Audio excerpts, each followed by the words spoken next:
Hey there, boys and girls. Welcome to this week's episode of Hollow Weekly. Nick and George here with dun dun dun. dun. I don't know why I did that. I've only watched 2 episodes ever. We're gonna talk Game of Thrones. You've only watched 2 episodes, but the rest of the technically country, 3. you've probably heard the music for years and years and years. Yeah, I mostly remember. You're South qualified to hum the music, Nick, is what I'm saying. I think so. I mostly know it because South Park had that. When they did the theme song, they changed it to Wieners, Wieners, Wieners. I remember. And then just the other day, Jack Black had a video of him charging the Godzilla statue that they have outside the Cinerama? No, Cinerama or whatever. Cinerama or whatever. Yeah, him charging that Godzilla like it was a dragon. No, that's awesome. Yeah, until I heard the music. I was like, okay, I think I know the music enough now. So we wanted to talk about the last episode. The last 2 episodes of Game of Thrones, yeah, just because there were a lot of really dark themes. Obviously, there's zombies, there's resurrection, there's a lot of bloodshed, but also it was everywhere. It was everywhere. But also, I'm pretty passionate about like what I thought was like not just happening, but how apparently the whole internet went aflame because of dude. I've never seen anything quite like this, right? So it's a pretty unique moment in time in terms of TV entertainment. Yeah. So like the dichotomy for this episode is I watched all of it, and I've some of the episodes multiple times. And I've only seen like the first, I believe it was maybe the first 2 episodes, and then the last 2 episodes. Yes. So But there are a lot of people. Actually, there's a film critic. Shout out to this guy because I love him. He's a great writer named Wesley Morris. He was with Grantland / The Ringer, and then he got snapped up by the New York Times, which he thinks is an upgrade, but I think is a downgrade. But he had never watched Game of Thrones, and he's a TV critic, right, film critic, right. So he had never watched, successfully avoided it for 8 years, and then because everyone got sucked into this like black hole of Game of Thrones ending, he was like, I'm going to binge it. But he binged it by himself. So like no friends, no like whatever. He binged it in the course of 2 weeks. And he wrote an article about what that experience was like, because it's different. Because Game of Thrones a lot of people are thinking that it's one of the, if not the last, one of the very last like mega shows that the country will watch together at the same time. Right? Yeah. So he didn't have that experience. So he wrote a really great article about what it was like to experience the show, but not experience it with people. And it was really interesting. But he got pulled in just like everyone else did, to watch the last 2. So you didn't binge the series, but you jumped in as like, the only show I did binge to like watch the finale with everyone was Breaking Bad. Right. Of course. Because that was just like, holy shit. Yep. But like even at the end of Breaking Bad, like people were like ready for it and excited for it, like because knowing nothing about Game of Thrones, just like seeing all the hate. Like I have like a Facebook group chat with like friends from Ohio that we play PC games with, and I think my friend Javon was like, "It doesn't make sense that the Scorpions could have this," and I was like, "I don't know what any of this means, but I know I'm watching the finale, so I guess I'll figure it out." It was showing up in the weirdest places, dude. Yeah, right. Like I took Jenny's car to get like inspection or something. And there's like mechanics arguing about Game of Thrones. I'm like, what the fuck is like? Dude, it was weird. What is happening to like? Well, everyone's a screenwriter now. Right. Yeah, exactly. Everyone's like, well, what I would have done was I would have done this. Like, you wouldn't have done anything because you're not working for the show, dude. Right. Unless you are, then call us and then we yeah, but they're fine. They're doing they got like a Star Wars trilogy now. They're attached to, so they're fine. So before we watch the finale, and we're on first name or first initial basis with all these people now. Like Daenerys has become Dany, and then the 2 writers I keep seeing referred to as D&D, right?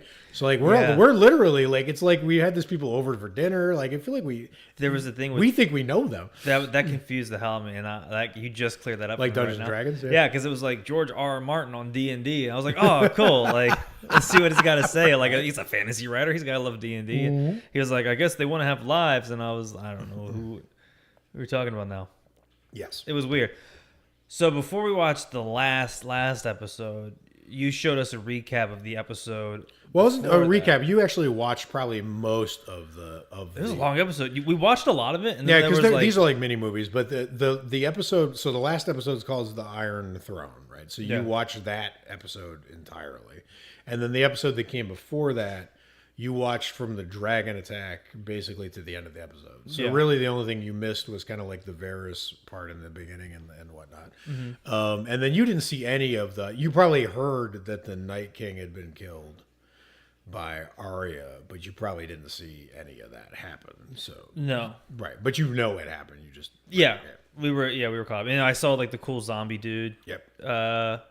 Which that if I would have known there was a zombie guy earlier, which I think I did, I just didn't like pay attention. Like he was pretty fucking gnarly. Yeah, that's he the that's the mountain, right? That's mountain, the guy who's like Sir Gregor Clegane. Yep. like Yeah, a huge bodybuilder. he died dude. and he was resurrected as a zombie bodyguard for Cersei. Yeah. See, that's so cool. And the guy behind him, because like I knew he's the zombie, and then you were like the guy behind him created him, and I was like, oh yeah, he looks like a Frankenstein, So, like, yeah, kinda he looked like character. Peter Cushing a little bit until he got And- wiped out. Dude, he looked like he went from Peter Cushing to Peter Crushing, dude. His skull was gone, and it was brutal, dude. Well I thought done. that was gnarly. It was brutal. So, but let's back up. So, like, just I'll give you like kind of like a brief take on like whatever, and then I want to hear from your perspective as someone Yes. who hadn't seen it, hadn't seen like the series or whatever. I have not read the books, by the way. So, like, we are not Game of Thrones super fans by any means, but we love all things dark, and this was pretty dark. As a matter of fact, I saw a lot of accusations that the show was too bleak or was nihilistic, like it really didn't believe. Well, in apparently anything. one of the episodes was too dark. Yes. Yeah, I did not. It's funny. I did not have the same complaint other people did with that episode because the point, I felt like the point of that was that everything was confused, which is why nobody's strategies were working out. Because winter had come, like the Night King was there, right? So, like, I don't think the Night King's job is to give you perfect visibility. Like, he was blowing like blizzards in to actually make the dragons confused about where they were on purpose as a strategy. Yeah. So it's hard to shoot that and have it look perfectly clear for us and like confused for the viewers. I kind of like how they did that. I had that complaint about an earlier epic episode that everyone loved called. I think it was called Blackwater, which was one of the big set piece battle episodes that Game of Thrones does, where I couldn't see shit, and it really pissed me off. But I didn't have the same feeling about this one, but that's fine. It doesn't matter. The thing here was what I found really interesting is not take apart like everyone's reaction to it and like what happened for the hate and the little bit of defense, because we're recording this now 3-4 days after it ended, right? Yeah. And there is a little bit of a backlash, and it's being led by the people who made it. So like Kit Harington and Emilia Clarke and all the stars, they're starting to put like these people on blast who like are doing petitions and complaining or whatever.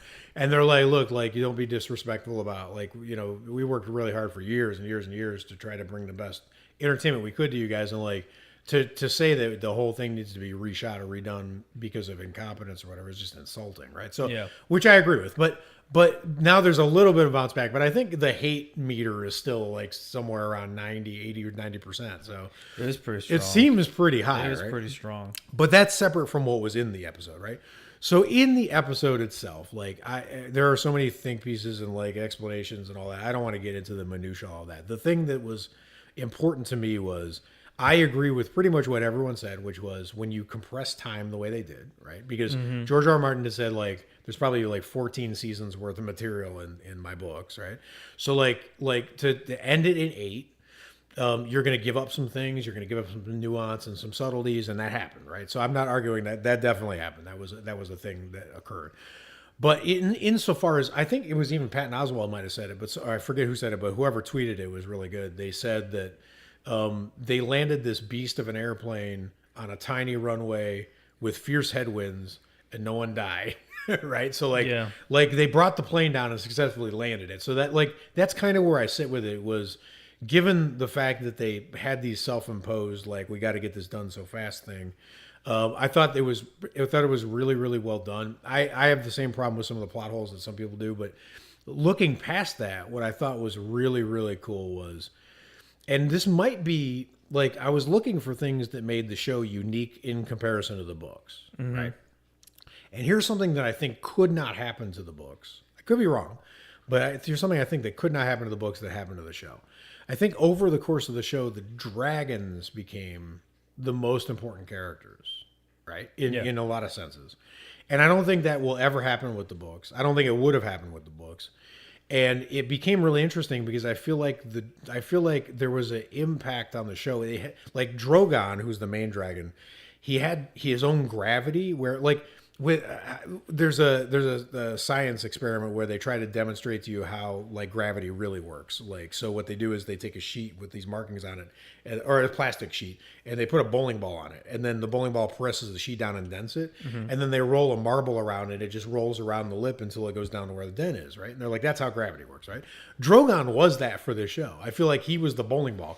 Like all the dragons were really, but they became so important to the show in terms of the budget they needed to do those episodes, how much the fans loved those episodes, how much the show became known for the dragons over a lot of the other things, right? And that they sort of asserted themselves as really, really important pieces for the show. And at the end, in the end of the day, I found Drogon the most interesting character, which is weird because, you know, there's characters that are like readers who have, like Bran has all of humans' memory in his mind, and he's less interesting to me than a dragon who can't talk, right? Like it shouldn't be that way, right? Like if you were arranging a dinner party, like I've got one friend who can talk about all the subjects of human history, and I've got this other friend who's got really bad breath, so fire comes out of his face. Like, but I'm going to invite him over to my, like, it doesn't make sense. Especially if it's a roast. If it's a roast, or if you have people at your party you don't want, that doesn't make sense. But, but he became like a really, really interesting character. And that's the thing is what the irony of this is you have so many, George R. R. Martin is such a thoughtful man.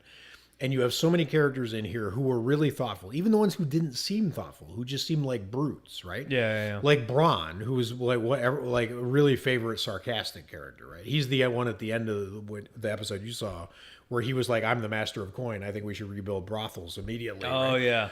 That guy is like, but you could tell when things happened, he was tracking how everything was happening. He's really smart. Like when the dragon attacked in a previous episode, the Lannister army, he turned to Jaime and he was like, "You better get out of here. You know these fuckers are going to swamp us," as the army charges towards them. And Jaime's like, "I'm not abandoning my troops." And he's like, "You're a general, not a soldier. You're a Lannister. Get out of here. You're more important than this," right? So like you have all these characters making these important, thoughtful like perceptions about how the world around them works. All of them, tons of them. Tyrion like was a genius for the first half of the show, and an idiot for the second half of the show. Like Varys was a genius.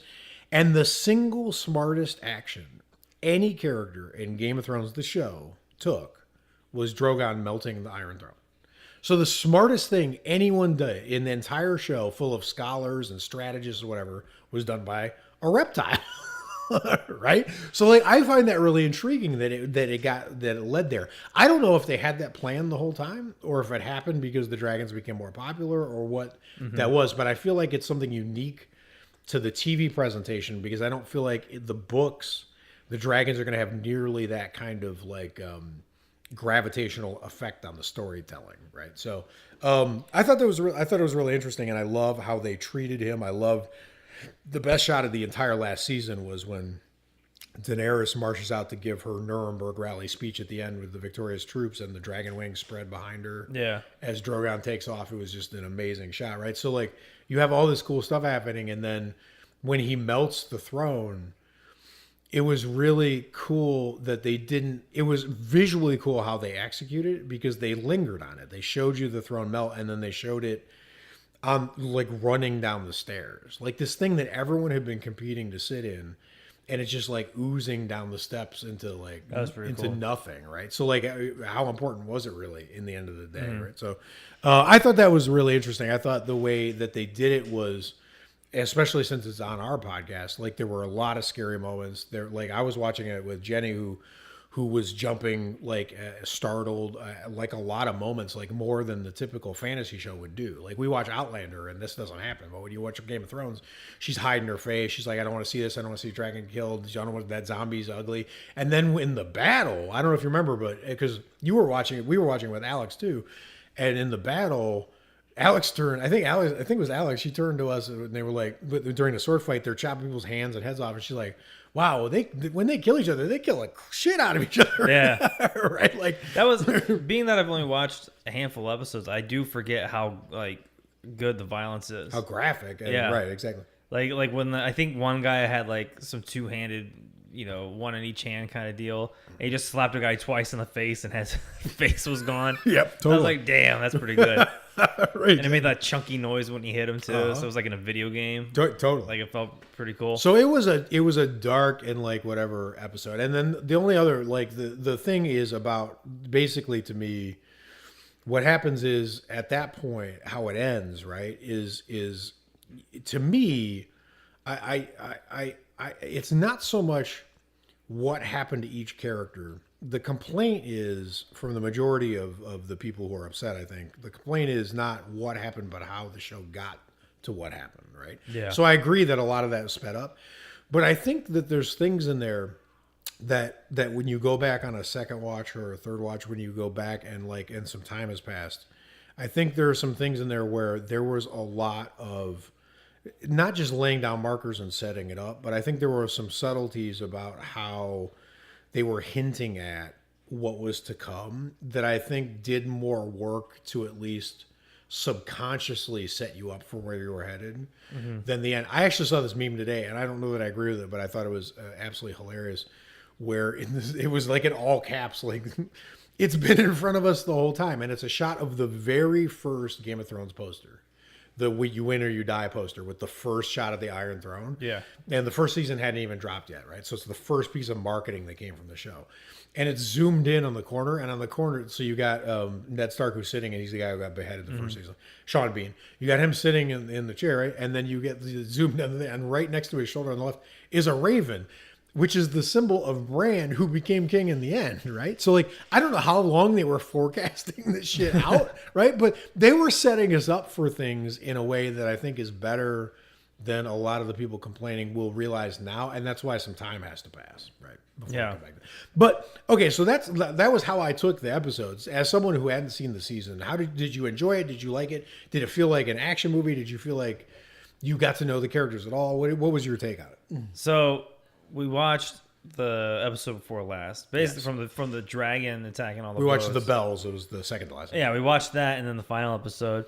So like, I didn't get to like know everyone. Well, no, of course. obviously. But did you feel like that by the way they were acting, you understood kind of what they were trying to accomplish? I was picking up what they were putting down pretty quick. Yep, that's what I Like thought. when the dragon lady was talking to the people, and then the little short girl was like sneaking behind the troops. I was Yep. like, okay, so like they're not cool with each other. Right.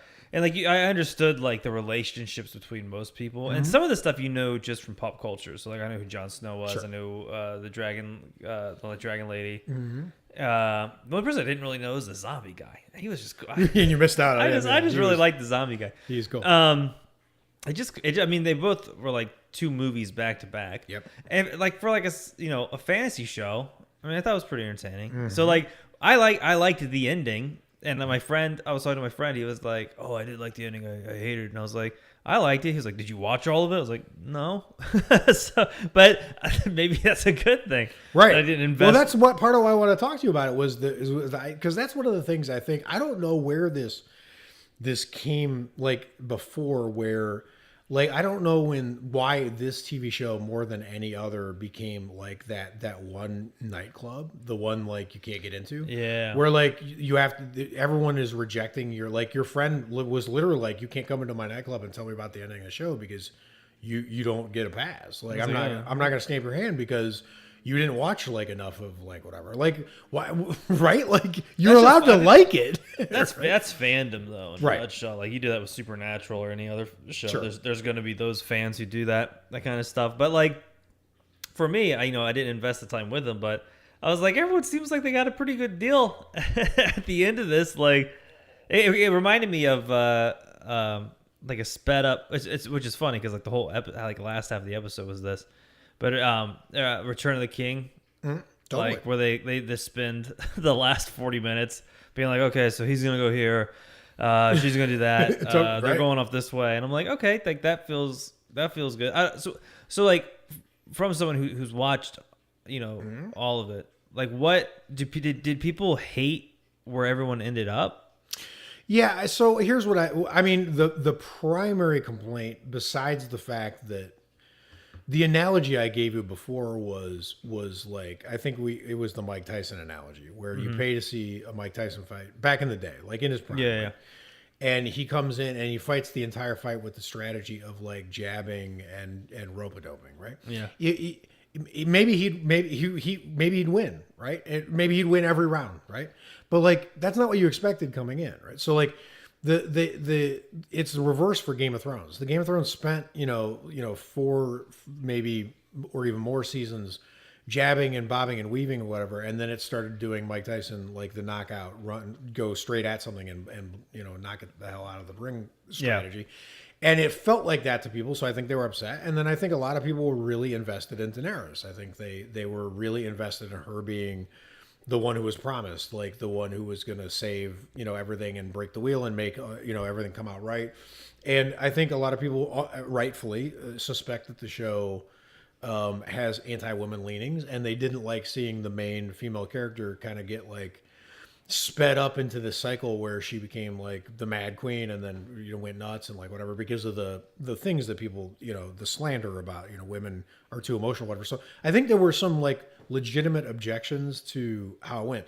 The thing that I don't see about those objections, the thing that kind of frustrated me about them was I feel like everyone got dealt the same kind of hand by the circumstances. So the writers, if they shortchanged Daenerys, they shortchanged everybody else the same way, right? Yeah. Imagine if they had done to Daenerys what they did to Tyrion, right? So Tyrion was kind of a genius, the wisest character, the best advisor for 4 seasons.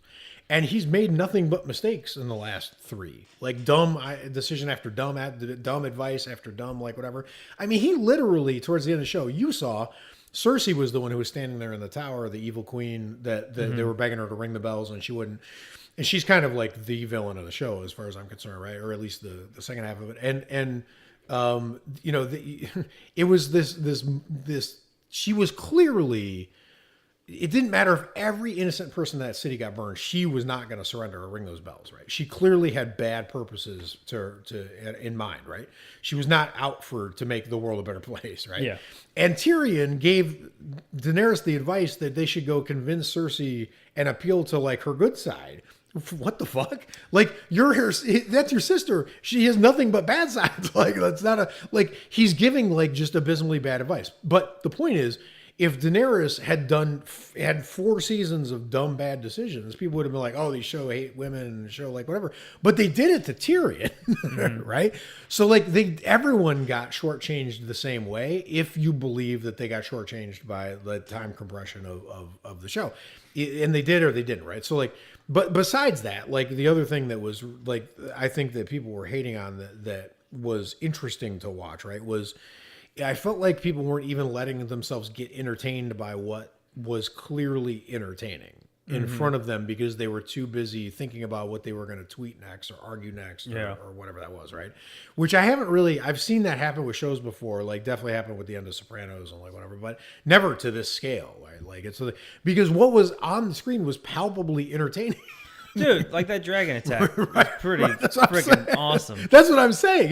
And it's not just entertaining because it's just like mayhem. Like I had heard one podcast say like the second half of the Game of Thrones turned into a Michael Bay movie, like whatever. So like I get it. I get that it felt kind of actiony when they did like whatever, but that was the show all the time. They were doing set piece battle scenes their whole existence, right? But there's a dragon in the show, dude. There's quiet talking scenes, which I enjoy. I love those. But I also like the action scenes, like I just like what's well executed, right? Mm-hmm. And it seemed like the execution of particularly like the bells, the dragon attack on the bells, and then the execution of like the pacing of the last episode where it was serious and then there was humor and then it was serious and there was humor. Like it was the right balance, right? I didn't feel like I felt like when I watch a movie like The Predator, like the remake of The Predator, where I'm like, this whole thing's out of whack. What's going on here, right? Like it didn't feel out of whack, right? It felt like the action parts were actiony and the thoughtful parts were thoughtful and like that. They did a good job in what they did, and I think people were too upset trying to frame it against the last 8 years of their watching lives against what was just on the screen. Right. And what was just on the screen was palpably entertaining and mostly well executed. I enjoyed the hell out of it. And that's the thing was also like another thing was the little touches of like, you would never know. Like who knows how like a dragon attack works? They're not real, right? So like, when you in your head or when you're reading the books, you're reading a description of it, like whatever, you like there's this, you don't know exactly how it's going to play out visually if the show's going to execute. You know how you do it in your imagination, but there was this attack on the Red Keep that Drogon did. You didn't actually get to see it because it was towards the end of the Bells episode, but there's this moment because the Red Keep's got these towers to it, and he flies by and he shoots it with this flame coming out of his mouth, and he's going at a diagonal.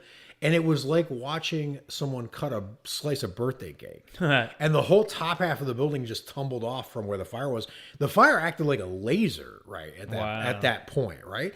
And I was like, this is the way they're executing this is answering the questions that I would have as a fan, right? Like, when a dragon attacks a building, what happens, right? Like, this is what happens. And the way they showed it was perfect. Like, where it collapsed, how it collapsed, what, like, the damage that was done. All of that was, like, really, really well done. So I thought that was really the interesting thing. But I think the most important thing, this, like, to me anyway, is forget, like, take a step back for a second and forget what you think of as are they selling out the books? Did they sell out George R. R. Martin's vision? Did they betray the seasons that came before? Just take what was in front of you, right? Just what as presented, right? What themes were being presented to you, right? Because what the themes that I was taking were being presented, like who won the Game of Thrones ultimately, right? So ultimately, the winner of the Game of Thrones were Jon, maybe. Arya, definitely. Bran, definitely, right? And Sansa, who's the Queen of the North, definitely, right? And Tyrion, right? Yeah. So those are the winners. So all of them are in the same family, basically, except for Tyrion, right? And maybe Jon, depending on what you think of whatever. But basically, right? So the theme of the show is that life is there's a phrase that this writer had done where life was, it's a philosopher, I think, actually, where he's like, life is something like brutish, small and short, or something like that, right? Mm-hmm. So the show shows that. It didn't blink. It didn't step back. It wasn't cowardly. It was like, warfare is horrible. When cities are attacked, there's horrible, right? Like, it looked like absolutely brutal war in there, right? But is it all for nothing? Like, is it all for like whatever? And it's not about who wins or loses. That's why they wiped out the throne. It's about family, right? Which is why a family won, right? And it's about like forswearing revenge. I think that's the single most important theme that emerged out of the whole second half of the show, was the fact that everyone that was on a revenge mission, whether it was the Hound, he's the guy who killed the zombie you like, right? His brother, or they killed each other, like, basically. And then Arya was out for revenge all the way up until the last episode when the Mountain talked her out of it, or the Hound talked her out of it. He literally was like, "Don't become like me." He's like, "Look at me. Do you want to become like this? Don't become like this," right?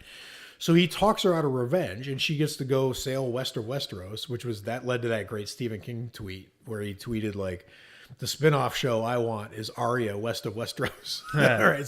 So you got Arya who forswore revenge, and instantly her life got better. Drogon, most interestingly, forswore revenge, because what would you expect? What would you have expected as a viewer, knowing nothing about, like, whatever? If I told you that dragon was Daenerys' child, right? Mm-hmm. She raised him from an egg, right?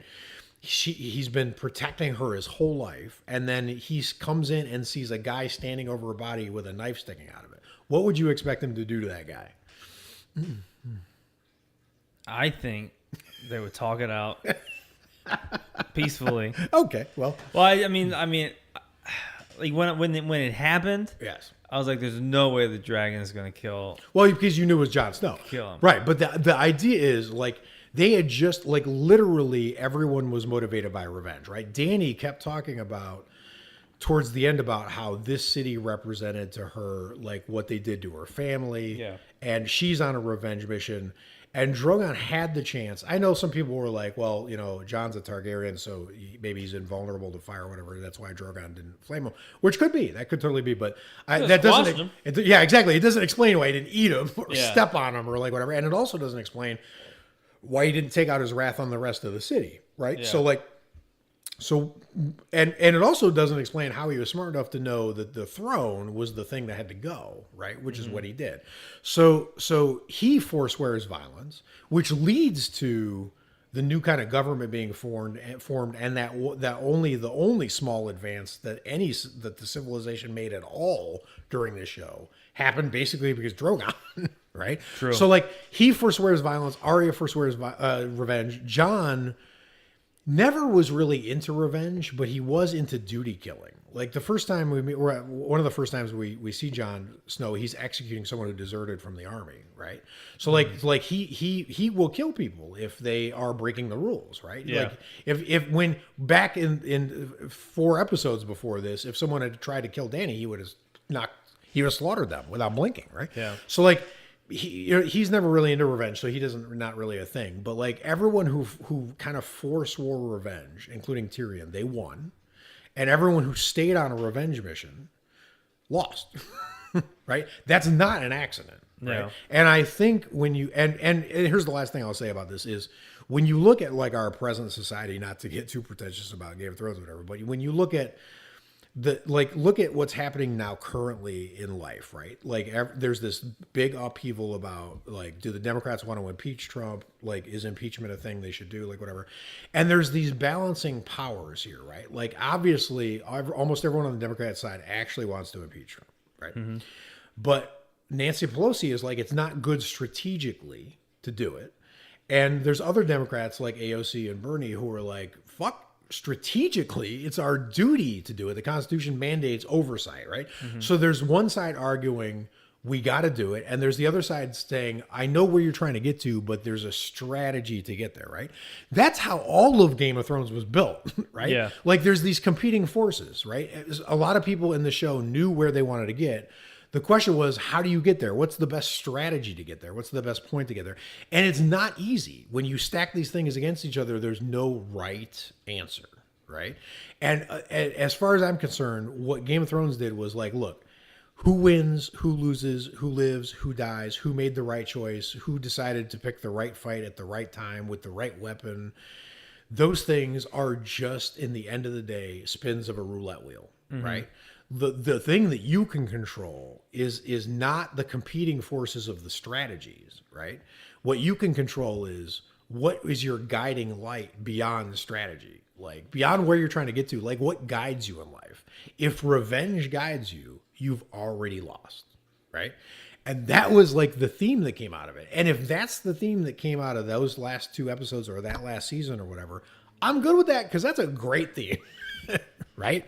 The only thing I can really add to any of that is just visually. Mm-hmm. I thought it was great. If you're like me, okay, so if you're like me, yes. And I didn't like not watch it to be one of those people who are like, oh, I've never watched Game of Thrones. Blah, blah, blah. It's hard once you're behind. It's hard to. That's how I was. Like everyone, like I was always like, maybe someday I'll try. Because there's like a million characters. Yeah, a million characters and a million episodes, and I was like, I'm never gonna get to it. Right. But watching the last 2 episodes, like me and Alex, we both, because like it was Sunday night. Ginny's like, yeah, me and George are going to watch Game of Thrones. And someone had worded it as a Game of Thrones party. Yes. And I'm always down to boogie woogie. And they were like, no. Ginny and George are having a Game of Thrones party. I was like, that's not a party. That's just them watching television. So why don't we all watch it together and make it a party? Totally true. And like I feel like after watching those 2 episodes, I feel like I never have to like watch it now. Right, like you're off the hook. Yeah, I feel like I'm off the hook, which is good. But I put in the time to watch the last 2 episodes, and totally. from the time I did put in to watch those last 2 episodes, I thought they were entertaining. Yeah, totally. And you know what is the thing is like, I would recommend eventually at some point when all of the dust settles and everyone's done arguing about it, which hopefully will someday happen, right? Like I would recommend, there are really it was one of the best TV shows of my lifetime, right? So like, particularly like, let's say season 4, which is I'm arguing that the last season and the last episodes were good, but and even great in parts, right? But it's not as good as season 4. Like season 4 was the peak to me of Game of Thrones, right? So I feel like, but here's the thing, here's the good news, right? Especially for people in a situation like you, everyone thought you needed to be all caught up on all the other shit, right? Like you had to do like whatever. You don't. Like the show was not stupid, right? It knew that there were people who missed or forgot plot elements from previous thing, or that it was juggling a lot of characters or whatever. Yeah. It does a lot of work to try to explain to you why people are doing what they're doing, even if you don't know the whole backstory about like what they're doing, right? So like I would, even without even going back and watching season 1, someday, You go back and watch season 4, even if you haven't seen the rest of it. I'm telling you, it'll be like you just watched like 3 or 4 great feature films, right? And that's like one of the greatnesses of the show to me was, regardless of all the other stuff that was going on or whatever, it was working at a level. I felt the same way. I might be alone in this, but I felt the same way about a HBO show called Rome that got canceled after 2 seasons because it was way too expensive. They literally, HBO came out with like, we can't afford to make this, right? Because they're like mini movies with the episodes were, right?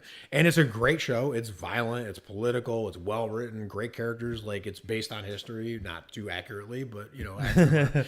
and you know, but they felt like mini movies that were coming out. And that's one of the things is peak TV is one thing, right? There's a lot of great TV shows going on, right? But when I sit down and watch a show like a current show that I enjoy, like Dead to Me on Netflix, right? I don't feel like I'm watching a movie. I feel like I'm watching a Netflix show, right? When I watch Game of Thrones and it's in the right mood, in the right, like with the right episodes, whatever, I felt like I just watched into I walked into a screening room and I owned a studio and someone was screening a personal film for me, right? Like that's, no other show gave you that like thing, at least not since like the height of HBO shows like Sopranos or Rome. So that's what's good about it to me. Yeah, because like I'm trying to think of like, is there any other show that does give me that sense? And I think it would if there was no commercial interruptions. But I think Killing Eve.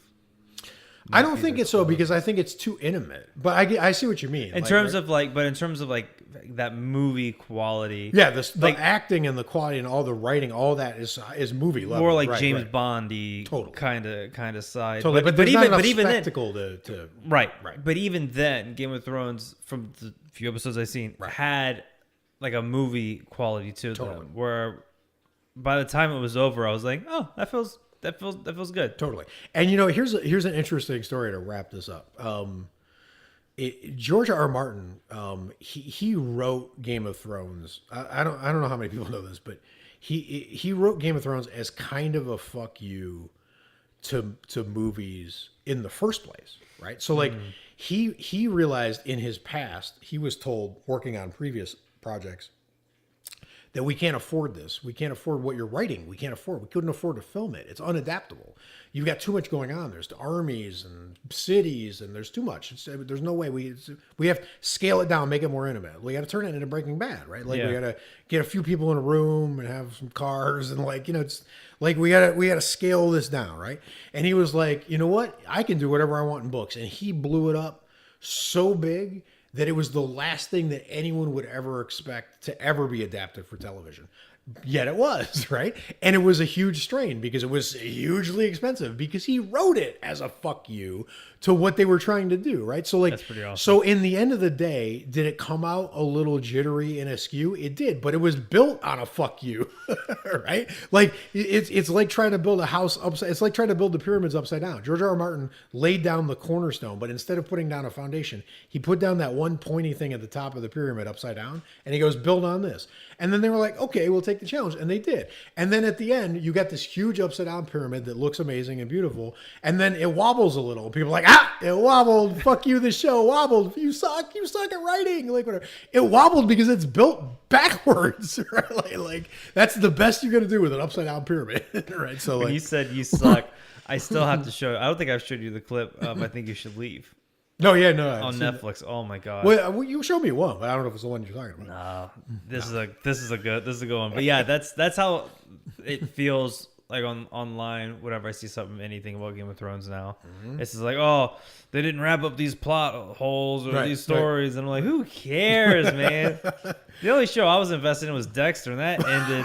That show went like 3 seasons too long. Well, that's true. You know, that is a personal worse thing. And you know, there's the other thing. Actually, talking about this, it made me realize that I was wrong. The one thing that also felt like a movie to me, ironically, was Twin Peaks: The Return. Yeah, right?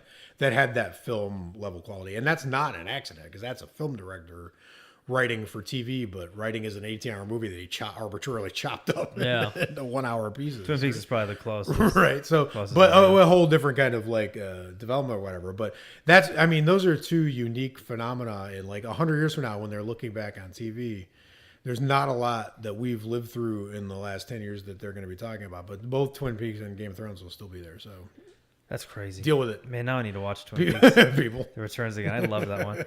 All right, well, cool. That was our Game of Thrones episode. It's kind of the only time we could have done it. Yep. Now we don't have to not much like the show. I'd Rough never have hook. to visit it. Rough hook again, Visit Nick. it again. Easy. Easy. All right. But let us know what you thought. Especially, I'm really curious as horror, like how many horror fans were watching it, and what they thought in terms of like whether it was scratching that horror itch for them along with the fantasy adventure, itch as well. So give us feedback. Let us know on the Facebook page where you want to hit us up. We're all over social media. We're all over it. The messages get to us. They alert Or us. send us a raven. Send us a raven, carrier pigeon, or dragon. Yeah. Don't send a dragon. Don't send a Don't dragon. send a dragon. I will Send a young dragon. Like send a young dragon. That not bigger than a terrier. Oh, if you do a carrier pigeon, though, we do have that pigeon living in the backyard. That's right. With a nest. We did find it. So he could use He a can make friend. a friend, yeah. He could use a friend. All right. Until next time, stay scary. Watch a bunch of horror movies. Talk to you later. Bye. Guys.